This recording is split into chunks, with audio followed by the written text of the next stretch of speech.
happy Super Week as the Mad Lions live to see another day in the race for playoffs. Armut, thank you so much for joining me on this interview, and congrats also on taking down Australia's super important victory for you guys. And I was talking to your jungler yesterday, especially about the troubles he's been through during this season. I want to ask you a similar question. How do you reflect on your personal performance, this split, and the struggles you had? Okay, I think first of all, the season looked like it went so bad for me, but this is not what I think. I think my laning improved so much, to be honest.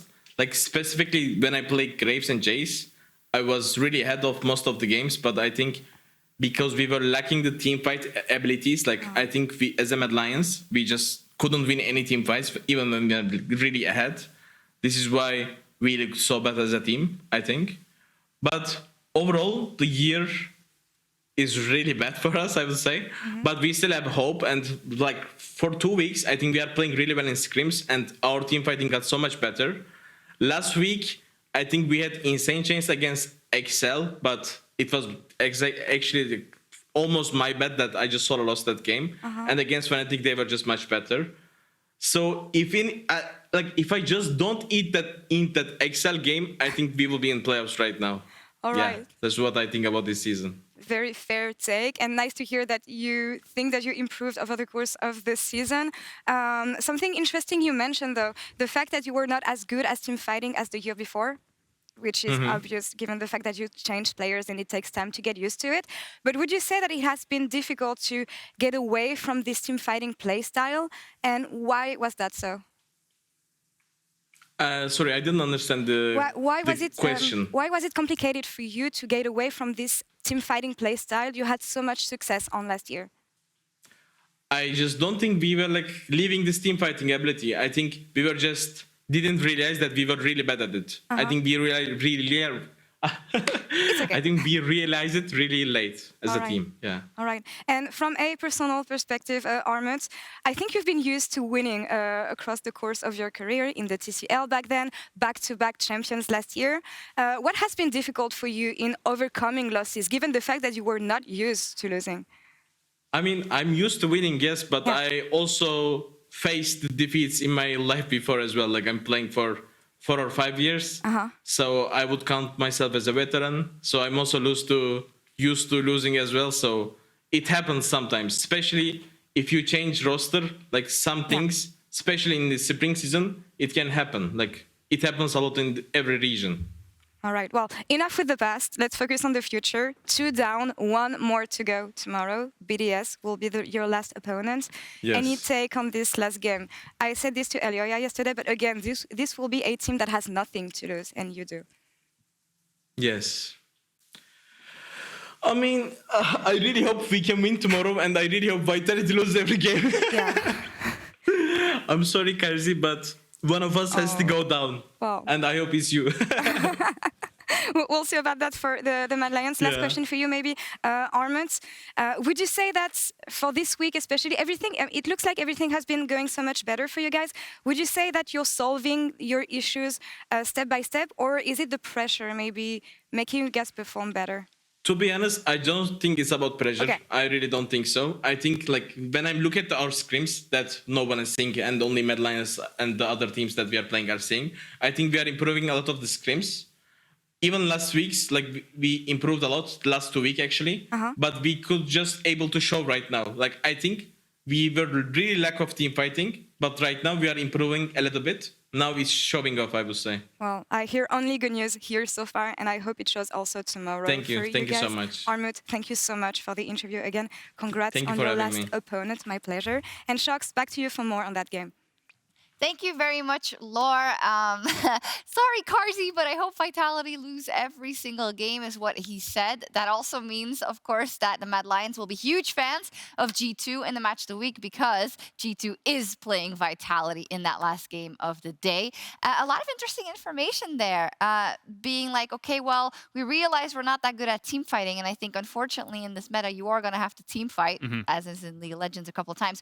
So maybe let's look through that lens to the draft. draft, Nisqy. Did they give themselves comfortable tools to approach those team fights in this game? Yeah, I mean, I think their draft is literally the same except the jungle pick, which for me, I mean, it's really good. I think they're all on comfort champions. For me, the TF is the biggest takeaway from the game. I don't think you can really give it away again to RGE, I believe. So, yeah, I mean, I like it. I think it's a very easy formula to read if you're playing them tomorrow, of course, and Mad Lions might need to find some kind of other draft, because if I was to target that draft on day 3, it would always be the TF pick first and the Unforgiven Jinx second. Yep. Interesting draft from Astralis, though, because they know they're out. May as well try it. White Knight had a lot of success on Larssen last year when it was meta. I think it was good into champs like Gnar. Post level 6, you have a lot of kill pressure. But yeah, it didn't work out this time. They got early leads, which was good, but Mad Lions' team fighting is what helped them carry through. Yes, Mad Lions have gotten early leads throughout the split and weren't able to finish off, and it's probably a hopeful sign that even though they got put behind early by the likes of Zanzara, they were able to come back. So let's take a look at some of these team fights that Armut was alluding to, especially this one that got them the Soul and eventually the Baron. Nisqy?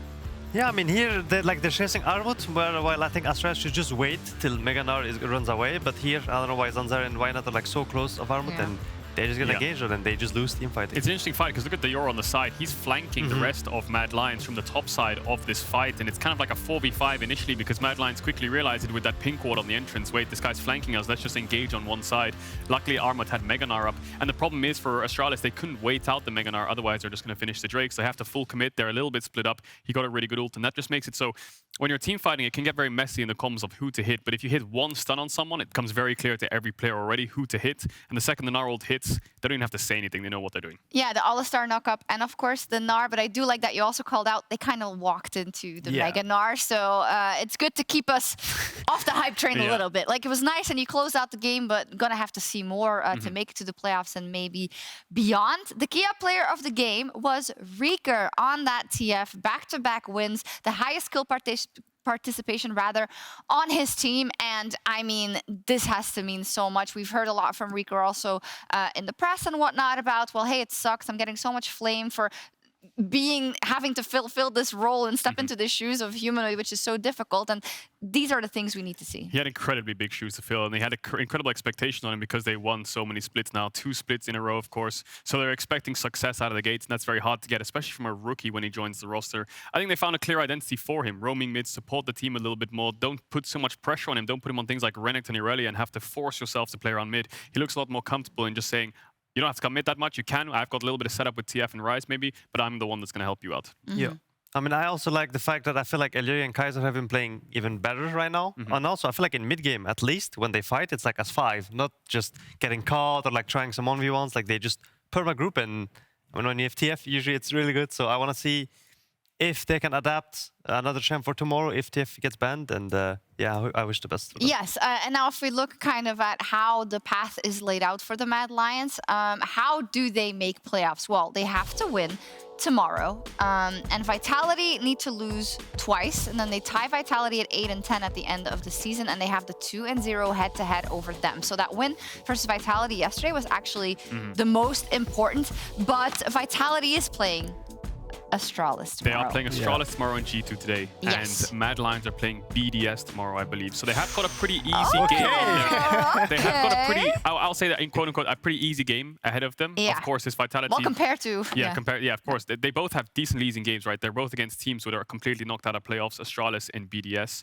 The thing is, if Vitality win against G2 today, then they are through. But if G2 take the crown, then of course it's all down to day 3. And we were actually discussing about like motivations for G2 to play well in that game. Well, 1, it's the match of the week, right? 2, it's that grudge matchup between Caps and Perks. And what you also brought up is you said, well, if I'm G2, perhaps I'd rather have a Mad Lions in the playoffs than a Vitality, correct? Yeah, I mean, depends on their choice, right? But I mean, they can. I mean, I'm not gonna say that they will end or anything, but usually, like Rogue yesterday, I don't think they played at their 100%, for example. And I hope G2 gives their all tonight, but usually when the games don't matter as much, you don't tend to try out as much as well. It's interesting, isn't it? Because you've got, on the one hand, Caps and Jankos, of course, against Vitality, but they could be the ones to stop Perkz from making playoffs, to stop them from getting their own trophy that they want, even though they lost Perkz, right? So it's very orchestrated kind of storyline you've got on Game 5. Yes, but I do think they're going to both go all out in that match of the week. We have a small delay, as you have probably noticed, is why we are talking a little bit. Rogue versus BDS is coming up next.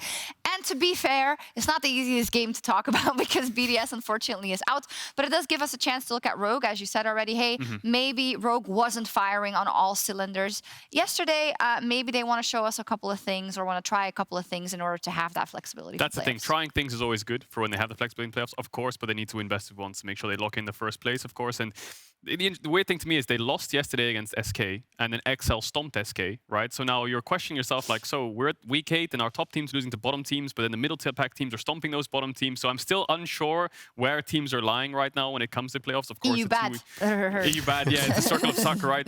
But of course, they have 2 weeks of scrims. Rogue, of course, we know I think loads of players have said the best scrim team in the LEC is probably Rogue because they don't bring chaos to the scrim. They're very reserved and they don't get sucked into the int a lot of the times.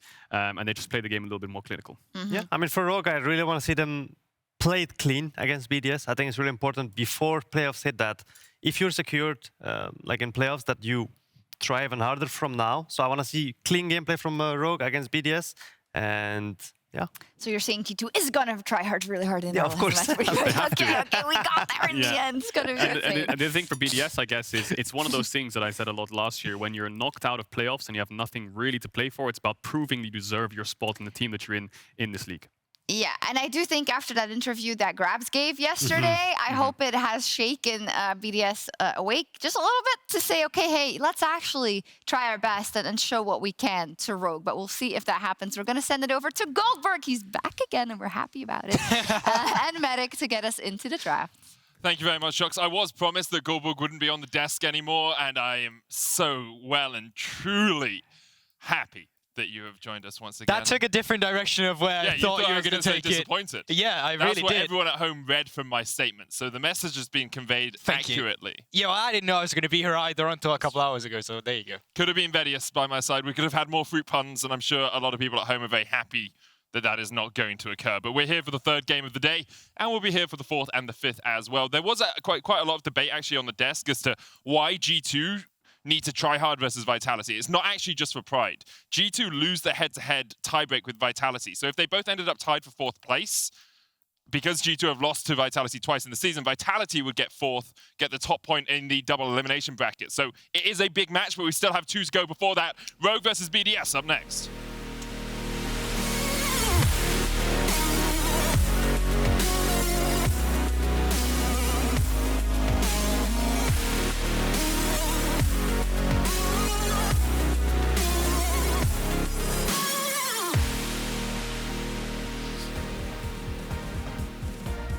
My producer just told me if Guldborg tosses poorly once again in the next game, he's actually going to dock his pay for the day. So it's a bit of a shock. I get paid?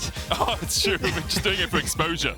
Just doing it for exposure. Rogue and BDS, though, already exposing us to a couple of bans here. Jinx taking away Zeri as well. Does mean the Aphelios might be banned away by BDS. Oh god, I love when I see Jinx banned. Yes. Like the games yesterday with Fnatic versus BDS was so much more interesting as well because we got to see other AD carries than Jinx all the time. And I do think Rogue, the draft, it actually matters quite a bit. When they were playing against SK yesterday, they put themselves in a very tough spot where they barely had power lanes in the bot lane. They put themselves in a position where on R5, they counterpicked Leona with a Rakan. They barely got anything going. And because of this, Malrang didn't really have too much facilitation. Like, we're so used to seeing Rogue get ahead in the early game. Yesterday, they were just out-tempo by SK. And it is actually something Rogue have struggled with a little bit in the second half of the season. They went from 9-0 to now 3-4 in the second round robin. Of course, they've been experimenting a little bit, perhaps trying some new styles, trying some new ways of new things backstage that we don't see as obviously, but I'm sure they'd like to finish off their season with a couple of wins. BDS stand in their way here. Xin Zhao Thresh banned away, Jace and Hecarim alongside the Jinx and the Zeri that we mentioned earlier. It does mean Aphelios a very real possibility, but also that Ryze. Yeah, exactly, because Ryze was first picked against Larssen yesterday, and when they didn't have that insta mid lane priority, they really struggled a lot. And I think another pick that's gone through was the Gwen that was just hovered as well. We've started seeing less priority on it. We are not on 12.5 yet, where the range has been halted. So it's something something we usually see now be picked on 2 and 3 instead, especially for blue side or red side instead. For BDS, unfortunately, not too much to play for, but for the side of Rogue, you still want to obtain that first place seeding. Yeah, of course, if Rogue tie with Fnatic at the top of the standings at the end of the regular season, Fnatic win that head-to-head. They've beaten them both the times they played, so Rogue would go second, Fnatic would go first, and the first place team gets to decide who they play in that first set of best-of-5s. Aphelios and Jarvan locked in here for BDS. The strongest AD carry still left on the menu with the Jinx and the Zeri banned away, so no surprises there. The Jarvan, a strong early-game jungler as well. Yeah, and what we saw yesterday was either, okay, so we take a facilitating champion like the Jhin we play for topside, or we get the Caitlyn with the long range into the Aphelios. And I think you have to pick your AD carry here if you are Rogue. If you go into the second ban phase, all these power picks are just going to get taken away instead. So there you go. We do get the Caitlyn. It's a composition down towards the bot lane that's quite often support dominated as well. So I think Team BDS, they have that luxury of still having the counter pick, but Rogue, they say, here's the Caitlyn Lux. What do you got? It's something we've seen Trymbi play a lot across the course of his career. Lux very strong at getting push. Karma does a very similar job as well. Lux just adds a little bit longer range CC and a bit more burst damage in the form of the final spark. I prefer Karma generally. I think we don't see it enough in the LEC, but Trymbi very comfortable on the Lux. Listen, I'm a Lux connoisseur, so when we get in game, the runes, I'll have a look at them and I'll judge Trymbi from them. On the side of Team BDS, they want to lock in that mid laner before we head into the second ban phase. It will be the LeBlanc into the Ryze. So already the thematic we're seeing here is lots of kill pressure in the early game from the side of Jarvan. Not only just in the mid lane, but also depending on what BDS picks as a support. You got some pick potential down towards the bottom. Cade, Lux, a little bit of mobile, especially if that net is down from the side of Caitlyn. Yeah, that mid-jungle 2v2 very strong for BDS already. They can also ban out some junglers themselves, get rid of Malrang's early game champs, the Volibear, things like the Xin Zhao still already banned out as well. Lee Sin still a possibility. Viego, something we've seen Malrang on as well.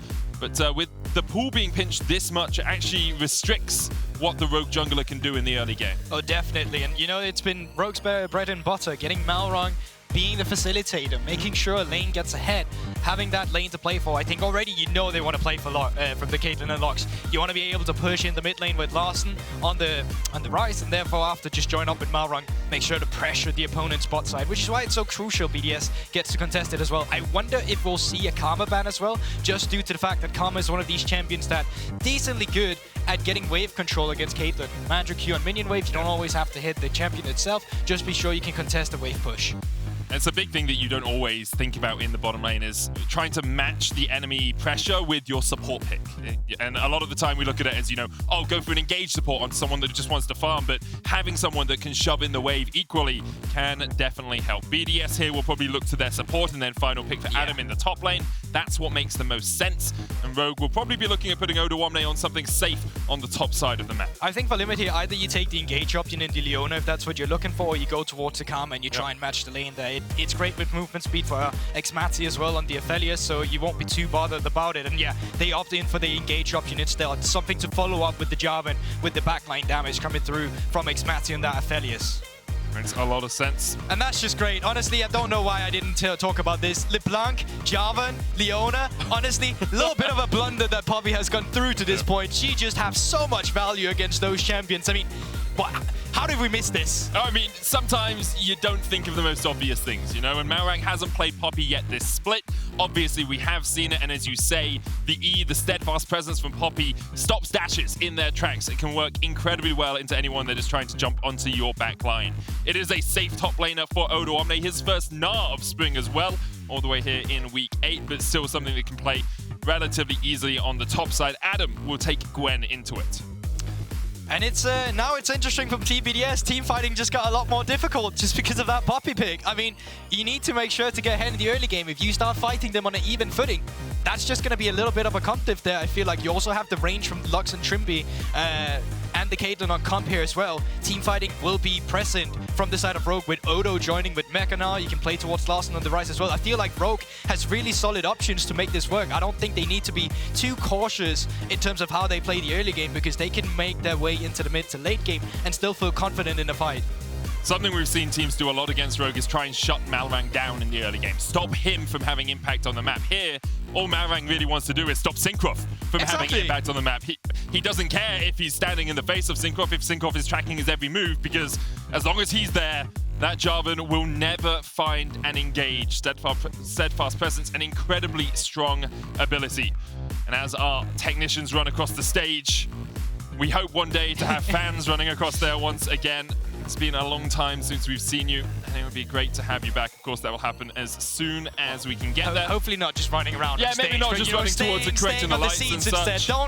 Don't all of a sudden just encourage I this kind of behavior. High fives. I miss the high fives after a game. Those are some of the favorite moments. It's the small things, even just people laughing or cheering about killing wards, right? Like, So it's been a long time. We'll see when we can get it back. But for now, it's Rogue versus BDS.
On to Summoner's Rift we go. Rogue still fighting for first. It is important not to overlook the fact that this game does still have stakes for them.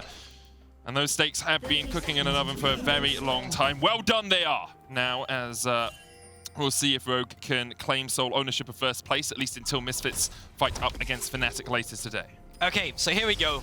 Trymbi locks runes. Okay, Comet, I respect it. You can go towards the Luden build. You want to do damage, completely fine.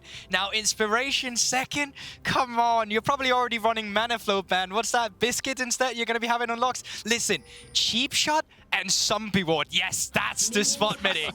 When you slow with your E, extra damage, the Q setup with your ultimate coming through as well. If you want to do damage as a lock support, it's the Domination Tree second. Man, you're one of those supports that goes on blitz.gg and you're like, hey, my vision score is in the top 0.1% of all Luxes, and you fail to realize it's just because you have Zombie Ward out and you're inflating your numbers just like all supports inflate our elo by playing the easiest role in the game, Guldborg. Listen, you can't say that. We're both supports, man. Don't expose us live on broadcast. Right, Tyler One's already done it for all of us. But as you say, going Mana Flow and Biscuits does give you two sources of mana regeneration. And you already have Spell Thieves. And you already have Spell Thieves, so it can be a little bit of overkill. However, it does mean that you're always going to be topped up on mana in this bottom lane, which can help with a harass, especially into something like a Leona, who you can constantly chip away at. But this bot lane will matter a lot, because whenever you have Lux and Caitlyn, automatically all resources will look down towards the bot lane. From the defending side against the bot lane, it's about making sure that the pick just won't suddenly take over the game.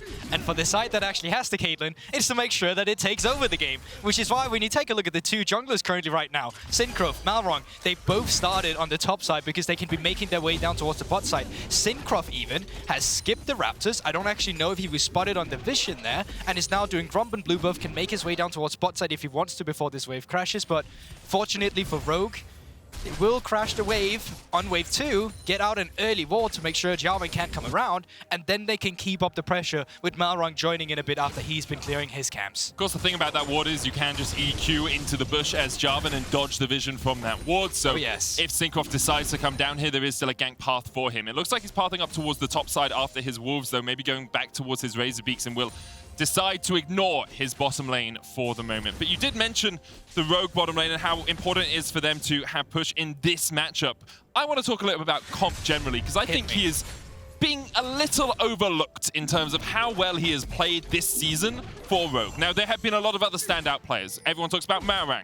Larssen's having a very good season as well. Trymbi's performing well, but Comp is actually sitting really near the top of most AD carry numbers. He's getting good gold a minute. He's involved in a lot of the kills because Rogue spent a lot of time down towards the bottom side. And although his damage a minute lacks, I think he's having a very good performance, especially considering he's replacing Han Summer, who was the best AD carry in our league for a lot of 2021. I completely agree, and honestly, just to take it back as well, I never felt like Comp was a problem when he was on Vitality. It was some unfortunate circumstances that led to it with leadership issues on the roster instead.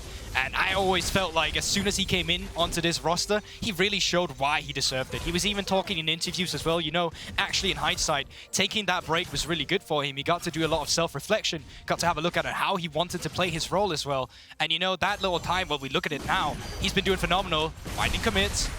Cinkrof's going to come in. We'll clear out that ward. Comp already stunned up. The use of the cleanse very late. Ignite's ticking, but Limit will have another Shield of Daybreak. Comp dodges away from it. Limit stuns one. Cinkrof looking for the chase, but decides against going any further. Root coming out as Malrang steps forward, knocks him out of the Lucent Singularity, and Cinkrof will be able to escape. First blood went over to Rogue, but BDS answered back. Yeah, all in all, super favorable from the side of Rogue. It looked like a play that was going to go over to the side of BDS instead. Comp and Trymbi, they managed to outplay it, get the first blood. NUCLEARINT now finished up for the Caitlyn, and they can still keep the pressure up. Wave is a little bit of a slow push into Matty, but Comp will be joining the lane in a bit to push it in. And let's have a look at how it actually panned out, because it's exactly as you said. It's over from the other side of Cinkrof. He's going to flack and drag over the wall. Great engage from the side of Limit, but Ignite is a little too early. On Leona, what you want to do is you want to layer all your CC, wait for the cleanse, and then you Ignite. Unfortunately, he gave the high-value cleanse in that play, and it made sure that Comp could stay alive and get the first blood returned. It's a really nice 90 caliber net as well from Comp. Got himself in the face of Limit, and then he saw the Q about to hit him. That Shield of Daybreak stun, and he 90 caliber nets away. Trymbi was still giving vision because he was in the bush, and they get back in time to help this wave push in, meaning they get some free harass on the tower. First plate in the bottom lane as well for Rogue. And even though this sequence of events felt very even, if you just look at it on the surface, you can see Rogue now have about a 700 gold lead. That's the thing, you didn't stop the pressure from the Caitlyn and Lux. If you just got the Caitlyn killed, you were able to push her lane in, maybe it would have been great. You could have made sure that they were going to start off a slow push into the side of BDS, have Cinkrof come around, but unfortunately that's not the reality you now live in. And I know we're talking a lot about this bot lane, but once again, it is just the nature of how it becomes when you have a Caitlyn and a Lux in the game. You want to shut it down. I know from the side of Rogue, of course, you want to play for it. But they've been doing a good job from the side of BDS is keeping the mid lane warded up nicely down towards the bot side. You can see even if Larssen was to make his way down, he would actually be spotted by the two pink wards we have, as I hold my breath when Malrang and Larssen is just going for a little play on NUCLEARINT. I think it was more Malrang just making sure that Larssen could get the wave pushed in. You could see Larssen quite low on mana. He's gone through both of his corrupting potion stacks because he's looking towards the top side now. Realm Warp's going to get them both underneath this tower. And Adam, you got no flash, you got no hallowed path. It's an easy enough kill for Rogue. Malrang will flash away from the tower, but that's another plate going over to Odoamne. And not only that, that's like 1.5 wave that Adam's going to be missing. He's going to be expanding his teleport from his side of Odo. He doesn't have to use that teleport because the wave right now from Adam is stacked up. It's going to be slow pushing into Odo. So he can save that teleport if he wants to, but of course, it doesn't get unleashed until 14 minutes. So it's really up to Odo if he wants to go up and maximize the potential, but he's just going to be walking. Such a strong start from Rogue as well. They have struggled in the second half of the season to have starts like this. They're still doing a good job of getting first tower, but you can see their gold lead at 14 minutes has really shrunk. First half of the season, they went 9-0. They were getting about 1.5k lead in the first 14 minutes. That has gone down by about 1,000 gold in total. Alongside that KD at 14 at the end. Malrang was the facilitator. He was the catalyst for this team. He was the one setting up all of these plays and getting kills for his team in the early game.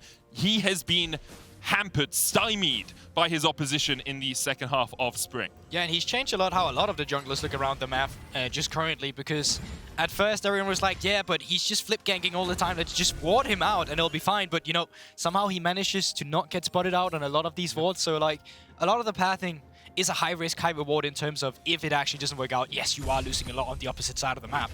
But when it works out for Malrang, as it quite often does, as you just said, he completely takes over the games. He really does. It's a very supportive style jungler. You can see now he's playing up towards the top side of the map predominantly. Rift held an option for Rogue. They could look to, you know, get that and then funnel more gold into their Caitlyn or even into this Gnar. Yeah, but I actually think that from this side of the BDS vision right now, they want a cross map instead. Look at the vision control and the minimap currently. You already have one pink ward, two pink ward. Move it further down towards the bot side. You get another pink ward. Trymbi getting some vision out himself here, but Cinkrof, he's going to be trying and removing this away. So while Malrang is currently soloing the Rift Herald, Cinkrof was looking for the bot side, but Rogue, they were ready for it, and currently BDS is just getting nothing in this trade. It's just Rogue committing to play and getting resources forward. I'll say that, Guldborg, you stood over the telestrate and I was expectant. I was hesitant. like, held my looking breath. at this, He's I was like, wait, where he is can the draw button some again? circles. He can show us how Cinkro's pathing down here once again through vision. And control will be spotted out. Comp and Trymbi will back away a little bit.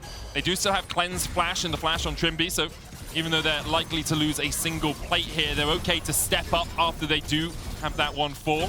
Need to be a little careful. Limit or NUCLEARINT is on the way as well, but seems like they're just going to be backing out as the wave has been taken away. For the moment, Rogue very willing just to give up that plate down towards the bottom side. Patient play by them. They know across the map they have the superior trade here with the Rift Herald being taken. They also got a bit of chip damage. Actually, they got a plate in the mid lane for Larssen. So even though BDS, you know, they had control of the bottom side of the map for a good minute, 2 minutes there, Rogue still very happy with the way they traded up. But yeah, not only that, because they know Cinkrof is down towards the bot side, Larssen is currently just taking away the Raptors by himself. He's going to be able to walk back, take the mid lane wave as well. And it's just something that gives you a little extra resources. It's these small extra injections of gold that always allows Rogue to have these clean early games. Yeah. And then they push in the wave. There should be a tower falling. Malrang will be here, and you have to expect this is the Rift Herald going down as well. Only 2 plates remain, and Comp will be gifted those. Already sitting at 3.6k. Let's see how far up he goes here. It should be another 300 gold or so in his back pocket. 600 in total, actually, as he gets up to 4,300, a 700 gold lead over xMatty. Oh yeah, definitely. And now Cinkrof making his way down as well. Malrang currently reading the play a little bit. Oh, binding connects. As the binding, Malrang puts down the steadfast presence and limit. Ignite ticking, Comp with the final order. It's enough to take the kill. Cinkrof did come down off the dragon to see if he could find something, but Rogue don't even want that neutral. They want to just keep shoving in these lanes. Yeah, definitely. And it seemed like BDS had 2 different game plans there. You saw Cinkrof starting up the Drake for himself while Limit was posturing as he wanted to go in for engage there. Gets caught by the binding, and now you're just looking at BDS scattered, not getting a single play at all. And this is kind of the game we expected to play out between Rogue, who have been so dominant in the regular season, and BDS, who are already eliminated from playoffs. Rogue are fighting, of course, for the #1 seed. They're fighting for their ability to pick their opponents and jump into a replay. We'll have another look at this. It's just a good binding from Trymbi, really, that sets it all up. Oh, definitely. And you can just see that they think that the bot lane has backed off. They're into the bush. Trymbi, you said it yourself, connects with the binding. Last headshot on Limit, and he's just going down. Pretty sure he actually charged him through a Caitlyn snap trap there that then got the final shot.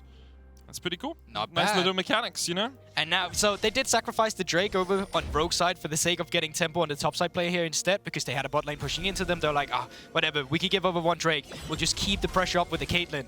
Malrang already answering the play as well. Larssen can just push in the mid lane, start moving up as well if they want multiple members. Adam is around though, so they are anticipating a little bit of a fight up here. He's spotted out by a pink ward. Cinkrof around the area at the Crocs bush as well. And it looks like they'll just be taking care of this wave. And you have to expect Adam will need to recall relatively soon. Only 1 wave stands between Odoamne and that tier 2 towards the bottom side. Odoamne does still have the TP, and that recall is reset. Realm Warp a possibility for Larssen as well. And really, BDS are just trying to staunch some of the bleeding as xMatty is caught. Ace in the hole goes down. He's chunked to half. They're trying to staunch some of the bleeding because if they keep losing these plates and they keep losing this gold, Rogue are just going to accelerate the game away. Malrang flashes from the Solar Flare, but he is fine in the middle lane. Yeah, but this is kind of the sinking ship of BDS right now. It has so many holes in it, down towards the bot side. Bot lane turret is being pushed in. Larssen was pushing in the mid lane turret as well. Cinkrof, Limit, they had to assist it. Up towards the top side. Well, it's still Caitlyn and Locke you're facing against. Currently, BDS just has nothing going well for them, and they're falling to the pressure in the early game from the side of Rogue. This turret almost going down as well. 1 more wave, 2 more waves potentially should go down, but Malrang going in, looking for that Hex Flash across the wall, gets Limit, doesn't stun him. Misses the knock-up as well, and here comes NUCLEARINT. Malrang a little bit overstepped here. NUCLEARINT will take him out. And honestly, just miscommunication, because they did see NUCLEARINT move from that mid lane. Larssen, he was backing away, wasn't in a position to walk up as well and respond to the movement. And just like that, BDS, they actually get a little bit for themselves there. I think Malrang, a little bit too exciting there. Yeah, just a little bit over-eager, you know, to go in. Obviously thought maybe I can stun up Limit, we can get some damage down, but Cinkrof actually looking for perhaps a play towards this top side. xMatty does still have the flash. Limit, no Solar Flare on him, but that's coming back off cooldown. Actually, So recall stopped by Cinkrof. NUCLEARINT's on his way up here. Rogue could get locked out. Still flash is available for Trymbi and can't flash in by Cinkrof, but he doesn't land the knockup. Cataclysm coming out. Cinkrof just chunks out. The Gale Force enough root into the cleanse. NUCLEARINT looking for the chains. Will land them and will get the shutdown. Trymbi tries to answer. Can't quite get the damage down himself, and now it's Larssen in basically a 1v3, but all the cooldowns have been used. Trymbi steps forward, puts a single loose and singularity out, but can't find it. As you say, Solar Flare an option. And Larssen will not step any further. Knows the recall was coming out from limit, just wants to stop that one from happening. That's great, because if you can stop them, well, then you can get the top turret on the next wave. Malrang is currently pushing in the mid lane wave as well. You can get a few more. Well, plating just disappeared. You can potentially take it down. No, you just force out the teleport. So, despite kills going over to the side of BDS, in a net value, Rogue is still ahead by quite a large margin. Yeah, it's a 4.5 thousand gold lead. We'll have another look at this. Cinkrof flashes, looking for the EQ. Trymbi sidesteps it, and then the chase is on. And just like that, I mean, Gale Force, brilliant. I don't know if it's necessary, but with the flashing cleanse comp almost getting out of it, NUCLEARINT forced to expend the flash as well. And Trymbi, he's aiming for where the distortion was initially, but it was a 50-50 chance. Either he was going to go back to the ultimate one, or he was going to go back to the normal one. And then NUCLEARINT chooses the correct option. Did you know I installed a new arrow on the Telestrator? Oh, did you? Yeah, Show me the arrow. Yeah, well, it looks like this. No one's used this arrow just yet. Wow, look at that. I haven't found a way to actually utilize it just yet, but I just thought it was different to the normal yellow circles we get. I mean, that's a cool arrow. I will say it doesn't live up to the confetti or the fire that we have on that. Okay, so to everyone who's actually confused, well, hold it. I mean, maybe you're going to need that fire. I might need the fire in a bit. Continue to bleed. If one gets hit by a binding, I might just lit them up immediately. Yeah, just light him up, mate. Yeah. Light him up. Okay, I'm waiting for it though. Trymbi, he's looking. NUCLEARINT is still in the game, I promise you guys that. Although not in playoffs, at least for this season. BDS already eliminated. Rogue looking to continue their role at the top of the table. It would be 3 of the last 4 splits, or 4 regular seasons for Rogue, if they can manage to get first once again here. But they haven't quite secured it yet. But let's be real, the big question always for Rogue is not can they get first in regular season. The big question is always, can they translate that success into playoffs? And I think that's true. Completely, well, not completely new roster, but it's definitely different building blocks you had this time around now that you're no longer playing around Inspired. It is a very different playstyle we're seeing from Rogue, as we have been talking about over the course of multiple weeks. Playoffs is where I think all the questions about Rogue will get really answered. Even Odo has been saying like, well, I'm actually not too sure how it's going to go. We'll see, because he's been in this position so many times where it's like, well, it's going well until it's not. I mean, the big thing about first, though, is still you do still get to choose your opponent, right? And that's great. That is, of course, great. It definitely does help, especially when you're looking at probably Misfits and G2 as options. I did mention earlier, Vitality could still sneak into 4th spot, but there's a lot of swings and roundabouts that have to happen for them to claim that 4th position. For the moment, the Rogue continue to look dominant in this game. Still a 4,500 gold lead. They have given up the 2nd Dragon, but they secured the 2nd Rift Herald for themselves. They've got a tier 2 now in this top lane. Odoamne is sitting very pretty because he's got Hullbreaker. And basically, BDS, who had a composition that needed to get ahead in the early game, have not managed to do that. And now they are looking at ever slimming opportunities to get back into this game. And that's not even the only thing, right? What have been the main issues from BDS through the entirety of the split? Well, it's not been the early game. It's been the mid to late game. It's been the macro perspective of what do we do once we reach those 20 minutes, and it's just been taking the wrong fights. It's not always having the correct control on the side lanes either, and this time around, well, there is no side lanes to play for. Yes, you have a Gwen, but she's always just pushed in, and now with the Rift Herald, you can just siege up the mid lane. Once this mid lane is opened up, well, you can start looking at the inner turret and the bot side instead. There's just so much of the map that Rogue is taking control over. Basically, everything outside that tier 2 line belongs to Rogue now. They've, in the past, been very happy to give up the first 2 Drakes for sizable gold leads, and this one is definitely erring on the sizable. 6,000, almost 7,000 now in their pockets. You can see BDS trying to set up vision control, trying to get some wards behind Rogue, and they do have those. One near the Razor Beaks, a couple down here towards where the Krugs would stand and near that red buff, but is Adam ever going to be able to find a flank? Is that what you're looking for? A TP flank from a Gwen? Yeah, but it kind of has to be, and even then, if it is, like, there's still loads of options to disengage from the side of Rogue. They still have every summoner spell. They have a Gale Force and Comp as well. Cleanse is available. Ghost, Flash, and Larssen. Trymbi might be the best target to go on, realistically speaking. But even then, if you're going to be using everything for the support, you can be sure to know that the rest of the team will be firing to kill you. I also added a zoom tool. I added a different zoom tool. Yeah, so normally, so we have the one where you can like open the... Just as a note, you can tell how this game is going by the fact we have seen the big red arrow. But look at this. Even bigger zoom. Yeah, but it's not on where the thing would be. No. Well, can you? What about this then? Oh! Observers, Okay. it's on you. You got to follow him. Keep him in the circle. Oh, this is Keep him difficult. in the. Oh, it's tough. It's like when you the see movement's those. too clean. You see those videographers who can follow like a bird flying across the sky, or like a frisbee. It's like wow. That is actually a real skill, and you know, Observers almost had it. But with a bit of practice, Observers will get there. We'll get there. No, but that was pretty good. Yeah, honestly, yeah. Right. It only took like 2 seconds, and he was following along. Exactly. Great job. Our Observers continue to smurf as always, and so do Rogue in this game. 7,000 gold will be their lead when this tower falls. BDS kept at bay. Really haven't had an opportunity to make a play this game. We saw a couple answered in the top lane, but xMatty chunked with just the ace in the hole and the Lucent Singularity out of Trymbi. Cinkrof looking for a flank here. Possible opportunity for them, but with Limit not here, you don't really have that follow-up engage. And it's, I mean, we're looking at, okay, let's be real, we're looking at compositions that's just sieging, right? BDS, they have to look for some sort of Hail Mary play soon, because if it continues like this, they're just gonna roll over and die. Like, you'll get sieged up. There's a really big range of the champions from comp here as well, and even if you get into a teamfight scenario, Step-Fan Present from Malrang might be the one to go for, but it's down now. Maybe you look for it. Keeper's verdict, yeets Limit out of the fight. Realm Warp coming in as well from Larssen. I believe it was Comp that got that red buff. Baron, an option if Rogue want to start it up. Odoamne doesn't have the Gnar though, and it looks like they're just going to get back towards this mid lane. Game priority over these minions as well, and still yet to lose a tower. Rogue are showing BDS just how well it can be done in this game. Oh, definitely, and I mean, that may have been their best chance as well from BDS, just due to the fact that Steadfast Presence was down. But even then, Malrang had to disengage. It was a little bit uncoordinated, because Odo missed his Gnar then as well.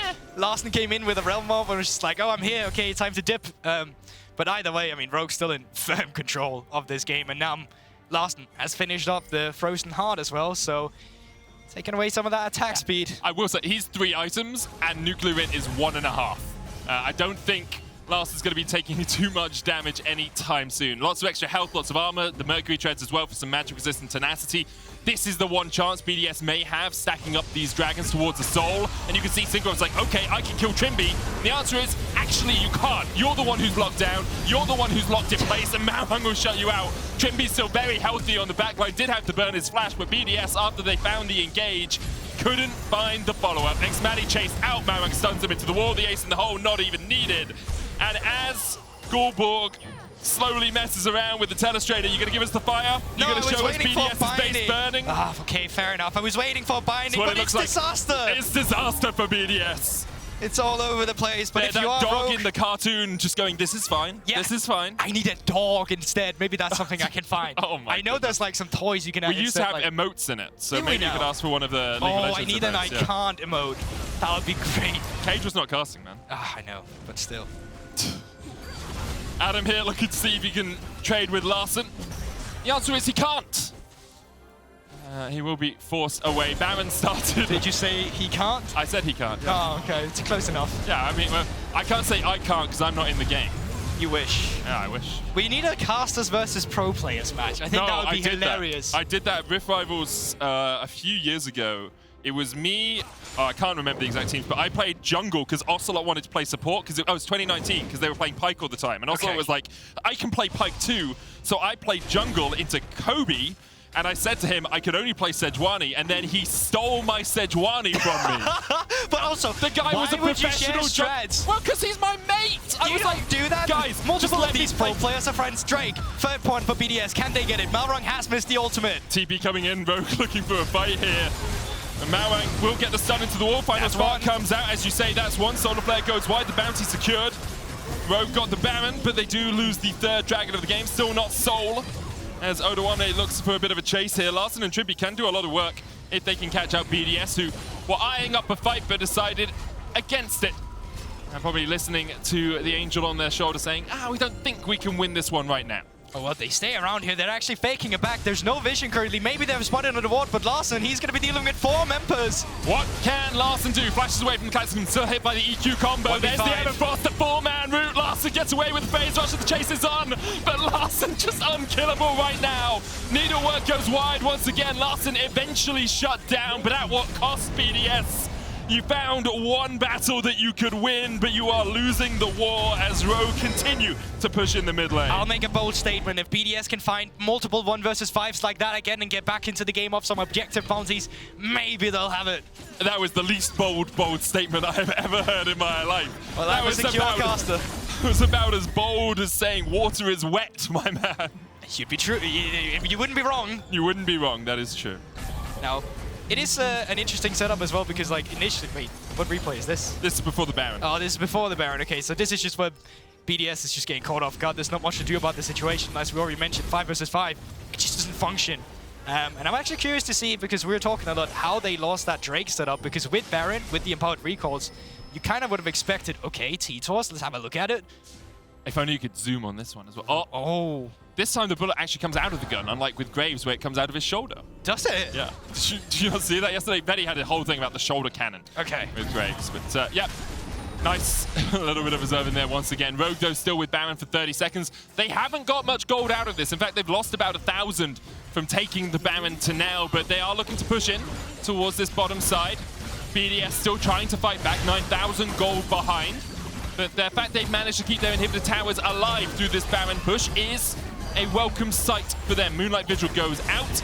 Manny didn't have the Infernum on at the time. Caedrel was the one that propped. Baron still remains for 5 seconds, and Rogue will look to escort, to shepherd in that final minion wave of the push. NUCLEARINT coming in from the side. Trymbi down to about 1/3 HP, but the tower should fall. NUCLEARINT, though, still looking for the flank, and the tower will remain standing for at least the time being. Rogue stopped in their advances, and they will not be able to break the base of BDS quite yet. Honestly, Matty and NUCLEARINT, they did a great job at just forcing out some damage against the members of Rogue there. The Calibrum ultimate was actually great. You do so much damage with your auto attacks. Chunk come down to half HP.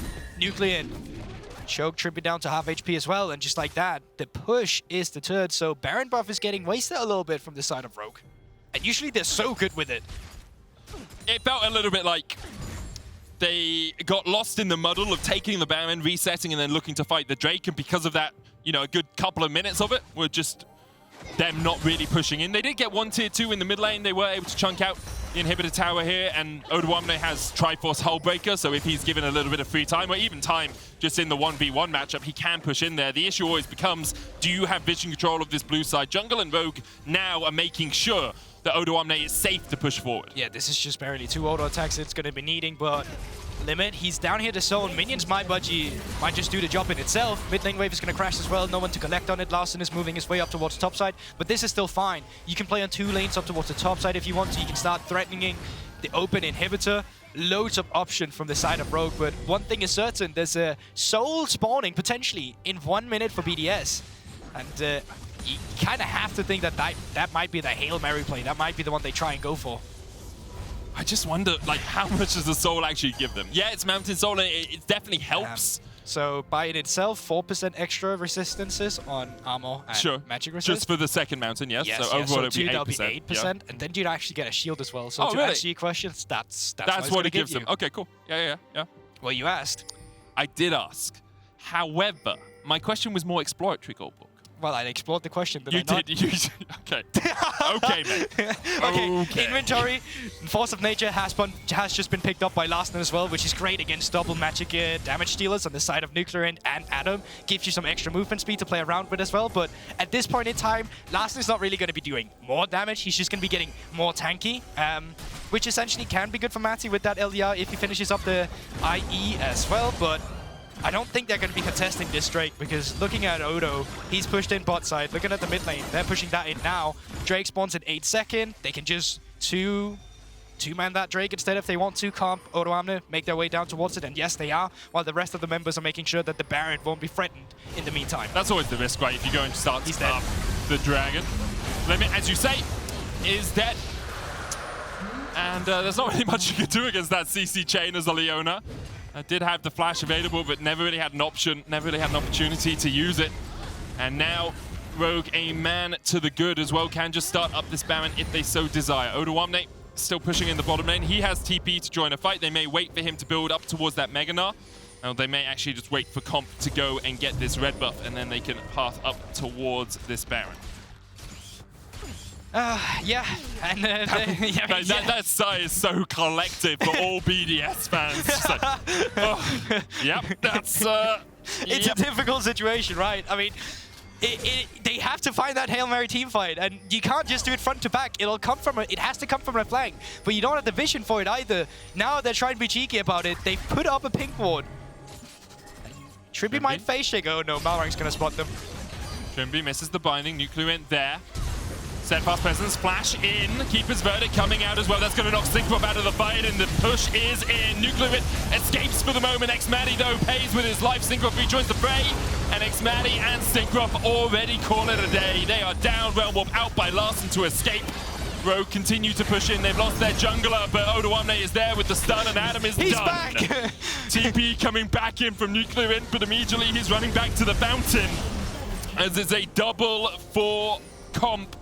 And it's 4-for-1 in favor of Rogue. There is an open inhibitor in the bottom lane, but they got a minion wave here. They might as well push this one in and then turn their eyes towards the Baron. Oh, yep. Looks like they're not looking for the end just yet, so they're going to be taking the top lane. They're going to move it in to the Baron. Malrang spawning in 12 seconds. I mean, Cinkrof spawning in 10 seconds as well, so you're not actually getting the inhibitor just yet. I don't know if you can threaten off the Baron immediately if they have the damage for it, but let's see how fast they actually shred it. Trymbi is the one tanking it. There's 2 honey fruit there, and Odoamne is on his way as well. Trymbi will be fine. Odoamne can just hop over that wall, and Rogue will secure the Baron. 30 minutes into the game, they have a 13,000 gold lead. And they're in a very strong position to close this one out and keep fighting for first. Yeah, and once again, you can see BDS, they're trying to be cheeky about it. They're trying to come up with a little bit of cheese because, quite honestly, they have to be creative about how they find their engages. Malrang, though, doing a phenomenal job. Getting the stun onto NUCLEARINT, knocking away the backline threat. And yes, you said, completely dirty, disgusting. And Matty, he's just caught in between a rock and a hard place with the rest of the members of BDS joining the fight, nothing to do. This is the comic relief, though. Larssen just realm warping out of there, only to join the fight immediately, being like, wait, why did I do this? Wait, we're winning? And yeah, Limit just getting run down afterwards, tries to turn it around with NUCLEARINT, forces the flash of Larssen, but that'll just be it. That ace in the hole taking half of NUCLEARINT's health now. 4 items finished on Comp. I love the heroic charge into the wall, combined with the ace in the hole final spark combination that basically killed NUCLEARINT before he even had a chance to move in that last fight. Now we'll see Odoamne up towards the top side. He's got Baron, no TP on him, so he'll want to play relatively close to the rest of his team. But if BDS send players over there with this trap line set up, Rogue can just push in towards the mid lane inhibitor. Just wait for Comp's damage here. He's sitting on 4 items. He's got the LDR, he's got the Collector, Infinity Edge as well, together with the Gale Force. Those auto attacks, like 1 headshot, that's just half your HP gone. So kind of just want to see them hit a binding. Watch BDS completely explode. Just for, you know, the joy of it. I'm sure Rogue fans will be looking on very happily as well as they see their team once again fight near the top of the table come the end of the regular season. Malrang and Comp now down towards the bottom side. Adam forced away, Limit locked up. Ace in the hole will be enough to make sure that Limit, oh, it just flashes away in time. NUCLEARINT tries to dive onto Comp, but the headshot! Boom! Headshots coming out from Comp. NUCLEARINT forced back to the fountain. xMatty as well. And Comp very happy to focus down the towers, his own living artillery here, as Comp will take down the Nexus towers. BDS one final ditch attempt to stop this one. xMatty will try and get into the middle of the fight, but Adam's already down and the root comes out and xMatty goes down as well. The white flag of surrender for BDS as they have surrendered the end of their season to a dominant Rogue. And that game went pretty much as we expected it to be. Yep. I think Rogue a little bit slow about it, playing a little bit with their food, but as the Analyst has highlighted as well, they wanted them to be dominant this fashion. You can't drop games to the likes of BDS like we've seen them do to SK yesterday.